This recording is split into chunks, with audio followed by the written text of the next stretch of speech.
Assalamualaikum warahmatullahi wabarakatuh. Selamat sore semuanya. Pada sore hari ini topik kuliah kita tentang neuroemergency. Yang kelas A mungkin dengan Prof. Kiki, yang kelas B ya dengan saya. Oke, topik kita pada hari ini status epileptikus, status migren, dan krisis miastenia gravis. Untuk gangguan medula spinalis sudah kita kuliahkan pada kuliah BMS ya, spinal cord disease. Oke, yang pertama status epileptikus mungkin agak berbeda dengan slide sebelumnya karena tahun 2019 berdasarkan konsensus epilepsi, status epileptikus adalah bangkitan epilepsi yang memanjang atau berulang sesuai dengan durasi bangkitannya. Jadi misalnya tipe status epileptikus tonik-klonik, dia 5 menit sudah dianggap sebagai status epileptikus. Titik waktu T1 itu adalah titik pertama kita memberikan obat-obatan anti epilepsinya. Titik waktu T2 itu adalah titik terakhir kita setelah kita berikan semua anti epilepsi. Titik waktu T2 itu adalah titik terakhir sebelum kita memasuki ICU dan sebagainya. Kemudian untuk status epileptikus vokal dan dengan gangguan kesadaran 10 menit sudah dianggap sebagai status, kemudian yang lena 10 sampai 15 menit sudah dianggap sebagai status epileptikus. Klasifikasinya ada yang berdasarkan semiologi, berdasarkan etiologi, gambaran EEG, dan juga usia. Klasifikasi status epileptikus berdasarkan semiologi. Yang pertama dilihat dari ada atau tidaknya gejala motorik. Yang kedua dilihat derajat gangguan kesadaran secara kuantitatif atau kualitatif. Status epileptikus dengan gejala motorik yang jelas dan disertai dengan gangguan kesadaran dapat disebut status epileptikus konvulsivus atau SEK. Sementara status epileptikus tanpa gejala motorik yang jelas disebut sebagai status epileptikus non-konvulsivus atau SENK. Klasifikasi berdasarkan etiologi. Yang pertama etiologi yang diketahui atau simptomatis dibagi 4, akut, remote, progresif, dan status epileptikus pada sindroma elektroklinis tertentu. Di mana etiologi yang akut bisa berupa stroke, trauma, sementara yang remote bisa berupa seperti pasca trauma atau pasca stroke. Jadi stroke sekitar setahun yang lalu baru muncul epilepsi, trauma berapa bulan atau berapa tahun yang lalu muncul epilepsinya. Progresif bisa berupa tumor otak yang tadinya tidak makin besar tumornya akan bisa menyebabkan kejang. Kemudian bisa disebabkan tanpa penyebab yang diketahui atau kriptogenik. Pemeriksaan penunjang pada status epileptikus, pemeriksaan awal dilakukan segera setelah pasien tiba di rumah sakit. Yang pertama lab rutin, darah lengkap, elektrolit, fungsi hati, glukosa, dan kadar obat anti epilepsi. Kemudian dilakukan EEG segera, dan dilakukan pemeriksaan tambahan, bisa pemeriksaan autoimun, kemudian pemeriksaan fungsi lumbal, pemeriksaan pencitraan otak seperti CT scan dan MRI. Diagnosa bandingnya, status epileptikus yang konvulsivus bisa didiagnosa banding pertama dengan gangguan gerak, bisa mioklonus, korea, tik, ataupun distonia. Ataupun bisa didiagnosa banding dengan kelainan struktural seperti posisi deserebrasi dan dekortikasi. Kemudian gangguan psikiatri bisa pseudo-seizure ataupun psikosis akut. Sementara status epileptikus yang non-konvulsivus bisa didiagnosa banding dengan pertama gangguan yang berkaitan dengan keadaan pasca iktal, ensefalopati akut, gangguan psikiatri, gangguan tidur, sinkop, penyakit vaskular, trauma kepala, dan juga transient global amnesia. Ini penata laksanaan status epileptikus. Mudah-mudahan kelihatan ya. Ini untuk waktu yang 0 sampai 5 menit pertama terjadi kejang. Itu merupakan fase stabilisasi. Jadi stabilisasi pasien dengan ABCD, airway-nya, breathing, circulation, dan drugs ya. Kemudian lakukan pemeriksaan neurologi. Kemudian catat durasi bangkitan, berapa lama. Pantau tanda vitalnya, tekanan darah, heart rate, dan juga pernafasan. Lalu lakukan EKG monitoring. dan pasang jalur IV jika karena untuk mencegah, untuk memudahkan kita pada saat dilakukan penatarasaan awal tidak bisa, jadi bisa masukin dengan dua IV line. Kemudian periksa gula darah sewaktu. Jika KGD kurang dari 60 mg, berikan dextrose 40% secara IV. Periksa kadar elektrolit, hematologi, screening toksikologi, kadar obat anti epilepsi dalam darah. Selanjutnya, jika kejang masih berlanjut,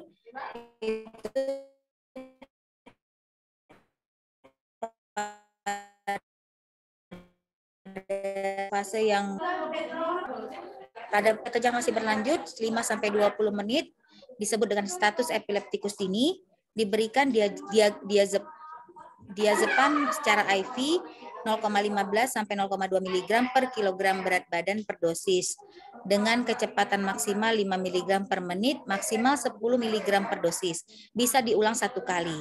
Atau diberikan midazolam secara IM 10 mg untuk berat yang di atas 40 kg, 5 mg untuk berat yang di atas 13 sampai 40 kg, dosis tunggal. Atau lorazepam IV 0,1 mg per kilogram per dosis dengan kecepatan maksimal 2 mg per menit, maksimal 4 mg per dosis. Bisa diulang 1 kali. Jika tidak tersedia dari 3 obat di atas, boleh dipilih salah satu phenobarbital IV 15 mg per kilogram berat badan, dosis tunggal, atau diazepam rektal 0,2 sampai 0,5 mg per kilogram berat badan, maksimal 20 mg, dosisnya tunggal. Jika kejang juga masih berlanjut, yaitu setelah 20 sampai 40 menit, disebut dengan status epileptikus menetap, pilih salah satu dari terapi lini kedua berikut. Dosisnya tunggal, phenytoin IV 15 sampai 18 mg per kilogram berat badan, kecepatannya 50 mg per menit, maksimal 1.500 mg per dosis. Atau asam valproat oral 40 mg per kilogram berat badan, maksimal 3.000 mg dengan dosis tunggal. Atau bisa diberikan levetiracetam oral 60 mg per kilogram berat badan, maksimal 4.500 mg dengan dosis tunggal. Jika yang 3 ini juga terapi lini kedua ini tidak tersedia, bisa diberikan phenobarbital IV 15 mg per kilogram berat badan, dosis tunggal. Kemudian jika kejang masih berlanjut setelah 40 menit, 40 sampai 60 menit disebut dengan status epileptikus refraktor. Pilihan terapinya ulangi terapi lini kedua atau berikan obat anestesi bisa thiopental, midazolam, pentobarbital atau propofol dengan perawatan di ICU. Obat anti epilepsi lainnya bisa diberikan adalah topiramat dengan dosis inisial 200 sampai 400 mg melalui NGT atau oral. Rumatannya 300 sampai 1.600 mg per hari dibagi 2 sampai 4 dosis. Atau lakosamid, tapi lakosamid ini belum ada di Indonesia dengan dosis inisial 200 sampai 400 mg IV. Terapi status epileptikus yang non konvulsivus, yang tadi yang konvulsif, yang ini non konvulsif. Misalnya yang pertama status epileptikus lena tipikal. Terapi pilihannya diazepam 10 mg IV atau lorazepam 4 mg IV.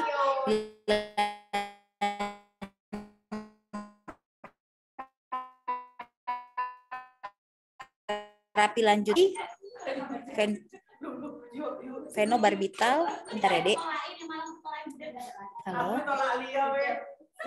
Kenapa? Aduh, nggak tahu aku, besok lah. Nah, udah paksa macam mana? Nggak tahu aku, nggak ada kabar-kabarin. Nggak ingat lagi lah aku. Aku lagi ngajar deh ya. Nah. Kemudian terapi lanjutannya bisa valproat 25 sampai 45 mg per berat badan IV atau phenobarbital 20 mg per kilogram berat badan IV. Sementara untuk status epileptikus parsial kompleks, terapi pilihannya diazepam 10 mg IV atau lorazepam 4 mg IV dengan terapi lanjutannya phenytoin 15 sampai 18 mg per kilogram berat badan IV atau valproat 25 sampai 45 mg per kilogram berat badan IV. Oke, yang kedua topik kita adalah status migrain. Definisi status migran adalah di mana serangan migran terjadi lebih dari 72 jam dengan pengobatan ataupun tidak. Sebelumnya disebut sebagai intractable migran ataupun persistent migran. Triggernya atau pencetusnya adalah stres, emosi, depresi, penggunaan obat-obatan secara salah, ansietas, diet, dan juga faktor-faktor hormonal. Jadi ini dia kriteria diagnostik dari status migran, yaitu suatu serangan migran berat berlangsung lebih dari 72 jam. Jadi serangan pada pasiennya bisa migran tanpa aura yang khas seperti serangan sebelumnya, kecuali lama serangannya berbeda. Jadi migrannya sama dengan migran yang sebelumnya, cuman lamanya aja yang berbeda. Gambaran nyeri kepalanya tidak hilang dalam 72 jam dan intensitasnya berat. Tidak berkaitan dengan gangguan lain. Jadi kriteria migran yang lainnya terpenuhi, misalnya kayak unilateral, terus berdenyut, intensitasnya sedang berat, disertai mual muntah, fotofobi, fonofobi, itu semua ada, hanya waktu serangannya saja yang berbeda. Jadi kalau migran yang biasa kan 4-72 jam, pada status migran serangannya lebih dari 72 jam. Algoritma penanganan status migran. Serangan akut migran menetap 72 jam, singkirkan penyebab lain nyeri kepala yang persisten. Singkirkan apakah ada tumor, infeksi, dan sebagainya. Kalau tidak ada penyebab lain, memang sudah kita singkirkan berdasarkan MRI.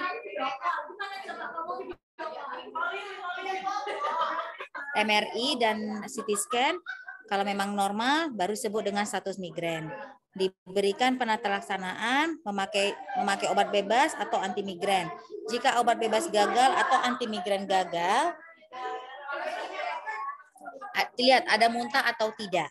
Kalau tidak ada muntah, diterapi dengan peroral, nasal, rektal, subkutan, dehidroegrotamin atau injeksi fenotiazin atau metoclopramid. Kalau ada muntah, kontrol dengan injeksi metoclopramid ataupun rektal, ataupun injeksi fenotiazin, tambah injeksi nasal atau rektal, triptan, atau injeksi narkotik jika semua yang di atas itu gagal. Meto, fenotiazin, triptan, semua gagal, boleh diberikan injeksi narkotik. Jika dengan obat anti migran gagal, atau dilihat ada muntah atau tidak, dan jika muntah dan sehingga terjadi dehidrasi, masuk rumah sakit, diberikan rehidrasi, kemudian dikontrol muntahnya dengan injeksi fenotiazin ataupun metoclopramid, kemudian diberikan terapi abortif berupa penggunaan triptan parenteral, bisa diberikan tanpa ergotamin dalam 24 jam. Diulang 3 kali per 24 jam jika diperlukan dan tidak hilang. Kemudian bisa juga diberikan dehidroergotamin 8-12 jam. Terakhir adalah miastenia gravis. Miastenia gravis ini sendiri adalah perubahan kelemahan, gangguan kelemahan pada otot-otot skeletal, tapi dia berfluktuasi, maksudnya tidak membaik, memburuk lagi, membaik, memburuk lagi, yaitu dengan remisi dan eksaserbasi. Jadi ada perbaikan, ada perburukan. 85% dari miastenia gravis disebabkan oleh adanya antibodi yang menyerang asetilkolin reseptor di possinaptik dari neuromuscular junction, sehingga menyebabkan gangguan transmisi dan menghasilkan kerusakan pada end plates. Jadi ini bisa kita lihat deh, ini akson. Nah ini dia reseptornya, ini kan asetilkolin. Dia kan harusnya keluar ditangkap oleh reseptor. Nah, karena ada autoimun, jadi antibodi ini menyerang reseptor asetilkolin, sehingga asetilkolin ini tidak bisa menempati reseptor-reseptor yang ada. Nah, ini dia asetilkolin vesikelnya, ini antibodi, dia nyerang di reseptornya. Jadi sehingga asetilkolin ini nggak bisa masuk ke asetilkolin reseptornya. Jadi khasnya pada miastenia gravis itu adalah kelemahannya berfluktuasi, terutama di daerah pada otot-otot, biasanya otot mata, ya, otot pernafasan, kemudian otot mengunyah gitu juga ya. Bisa juga berhubungan dengan timoma atau timik hiperplasia, jadi pembesaran dari kelenjar timus. Dijumpai adanya antibodi di asetilkolin pada pemeriksaan dijumpai adanya antibodi di asetilkolin reseptor. Jadi myasthenia gravis sendiri ini merupakan penyakit B-cell, tetapi sekarang karena adanya pembesaran timoma ini juga bisa menyebabkan suatu myasthenia gravis. Jadi T-cell mediated immunity has some influence. Jadi T-cell juga berpengaruh terhadap terjadinya myasthenia gravis, yaitu menyebabkan timik hiperplasia dan timoma yang bisa dijumpai pada pasien myasthenia gravis, walaupun tidak semua pasien myasthenia gravis dengan hiperplasia timus. Gejalanya yang pertama okular miastenia, ini yang paling ringan ya, melibatkan otot ekstraokuler, menyebabkan diplopia, ptosis, uni ataupun bilateral. Dalam 18 bulan, 85% okular miastenia ini menjadi generalized miastenia. Kemudian yang mild, yang ringan, generalized miastenia dapat didahului oleh okular miastenia. Kelemahannya otot-otot ekstraokuler, wajah, mengunyah, dan otot-otot proksimal dari tungkai. Selanjutnya yang severe, generalized miastenia, kelemahan menyata otot bulbar dan ekstremitas, sulit bergerak, infeksi saluran napas, insufisiensi sampai gagal napas. Dan yang terakhir, krisis myasthenia gravis, yaitu myasthenia gravis ditambah dengan gagal napas. Onset tiba-tiba, pencetusnya bisa infeksi saluran pernapasan atas, bronkitis,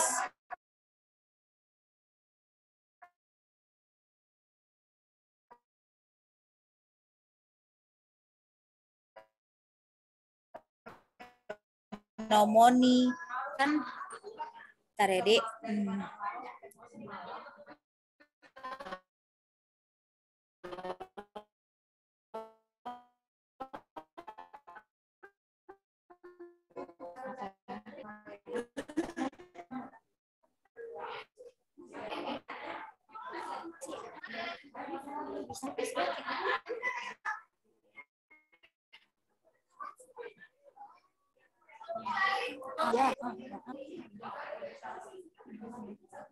Ya aku harus memastikan dulu itu. Baru setelah itu kita periksa ada nggak gangguan ginjalnya. Karena kan kemarin tadi urinnya kita sedikit. Misalnya LFT-RFT-nya juga, elektrolit itu perlu kita periksa juga itu kan. Elektrolit lah sekalian. Itulah. Boleh nggak bersedia PCR gitu? Kayak mana?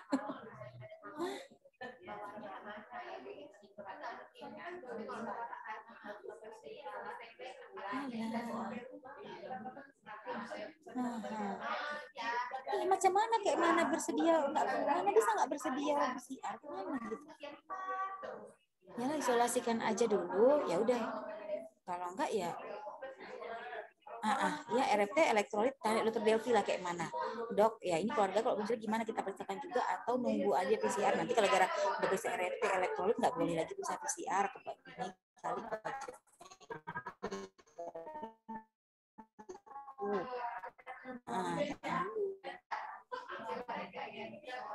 Iya, oke. Yo, sama-sama. Ya, salam. Jadi gagal napas adalah jika vital capacity-nya kurang dari 1 liter atau 20-25 ml per kilogram. Negative inspiratory force atau NEF lebih kecil dari 20 cm H2O. Positive expiratory force-nya lebih kecil 40 cm H2O. Penanganannya yaitu pemasangan ventilator mekanik dan intubasi. Ini dia ptosis, Dek. Tidak bisa membuka mata ya. Ini kalau pagi membaik, nanti siang dia memburuk, mulai lagi ptosisnya muncul.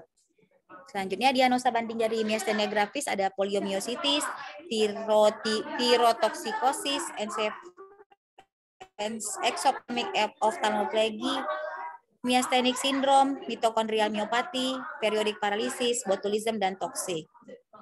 Treatmentnya pemberian cholinesterase inhibitor yang meningkatkan konsentrasi asetilkolin di asetilkolin reseptor, yaitu pemberian piridostigmin bromide atau mestinon bisa sampai 600 mg per hari per oral, atau bisa diberikan mitelase atau ambenomium 5-20 mg per oral 3-4 kali per hari, maksimal 200 mg per hari. Dan juga bisa diberikan neostigmin atau prostigmin sampai 150 mg per hari per oral. Jika ada pembesaran kelenjar timus bisa dilakukan timektomi. Biasanya timektomi ini efektif pada 2 tahun pertama miastenia. Kemudian juga harus dipertimbangkan umurnya untuk dilakukan timektomi. Kemudian pasien tanpa timoma tidak perlu dilakukan timektomi. Oke, selanjutnya pemberian terapinya steroid, bisa diberikan kortikosteroid, imunoglobulin juga bisa diberikan imunoglobulin IV 0,4 gram per kilogram per hari selama 5 hari. Biasanya efektif jika diberikan 2 minggu pertama onset, kemudian diberikan nonsteroidal imunosupresan, azathioprin, mycophenolate ataupun siklosporin. Terapi yang short term-nya bisa dilakukan plasmapheresis ataupun IVIG, tapi ini memperbaiki cepat, cuman hanya memiliki efek yang singkat. Jadi perbaikannya cepat, tapi efeknya singkat. Jadi ini algoritma untuk pelaksanaannya. Kita berikan piridostigmin 30 mg selama 2 hari, kemudian dilanjutkan 30 mg 2 kali sehari selama 2 hari, selanjutnya 30 mg 5 kali sehari selama 4 hari, kemudian 60 mg dan 30 mg 5 kali sehari selama 6 hari, kemudian 60 mg selama 5 kali sehari. Ini taperingnya ya, Dek, dari mulai 2 hari, 4 hari, kemudian 6 hari, baru yang stabilnya 60 mg 5 kali sehari selama setiap hari. Ini kemudian plasmafaresis, yaitu mengeluarkan antibodi dari pasien. Jadi antibodi tadi yang menyerang si reseptor tadi dibuang dengan memfiltrasi ataupun secara sentrifuge. Kemudian biasanya ada perbaikan dalam 1 minggu pertama, efeknya bertahan sampai 3 bulan. Banyak laporan yang menunjukkan bahwa hanya sedikit manfaat dari plasmapheresis pada myasthenia gravis, terutama myasthenia crisis. Jadi plasmapheresis bisa dilakukan 5-6 kali selama 1-2 minggu. Ini dia prinsipnya. Ini plasma darah, ini darahnya, kemudian disentrifuge, dipisahkan plasma dan sel darah merah, plasmanya dibuang, diganti dengan albumin. Nah, baru inilah dia dikembalikan kembali kepada pasien yang sudah plasmanya dibuang. Udah, itu aja kuliah emergensi kita pada siang hari ini. Ada yang mau bertanya, Dek? Saya mau bertanya dari atas.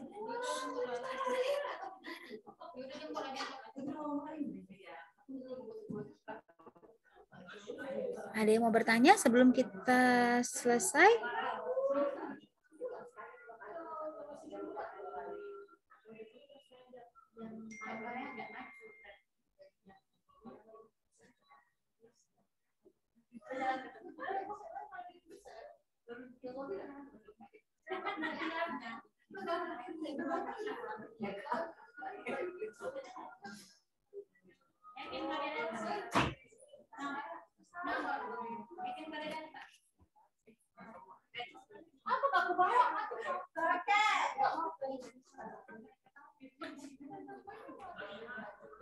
Nggak ada, Dek?